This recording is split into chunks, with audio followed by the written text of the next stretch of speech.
মুহূর্তে আমি আছি বাগনান ফ্লাইওভারে, যে ফ্লাইওভারটা বেশ কয়েক বছর আগে উদ্বোধন করেছিলেন তখনকার দিনের সাংসদ, তৃণমূলের সাংসদ, প্রাক্তন সাংসদ স্বর্গীয় সুলতান আহমেদ।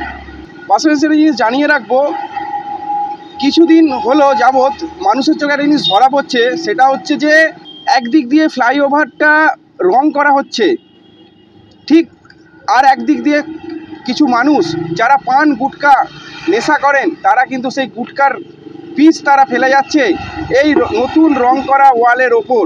তাদের কোনো ভদ্রতা বলে কিছু নেই বা মানবিকতা বলে কিছু নেই, দেশের সৌন্দর্য বলে কিছু নেই। এতে কিন্তু অনেক মানুষ কিন্তু ক্ষুব্ধ, অনেক মানুষও কিন্তু বলে যাচ্ছে এই যে সমাজটা আজকে কোথায় গিয়ে দাঁড়িয়েছে। আমরা যদি নিজেদের জিনিসটা যদি নিজেরাই রক্ষা করতে না পারি তাহলে আমরা বাড়ির জিনিস রক্ষা করব কি করে? সুন্দর জিনিসকে কীভাবে নষ্ট করতে হয় সেই মানসিকতাটা মানুষ কী বলবো আর কথায় বোঝানো যাবে না। সুন্দর করে রং করা হলো, হ্যাঁ সেটা রোজা মাসে দেখতে সুন্দর লাগবে, ঈদের মাসে বেড়াতে বেরোবে দেখবে, সেটা যদি মানুষেরা নষ্ট করে সেটা নিজের বিবেকের কাছে ছোট হতে হয়। কি বলো, মানুষের রুচি না থাকলে সচেতন হলে একে ঘিরে ঘুরে কিছু করা যাবে।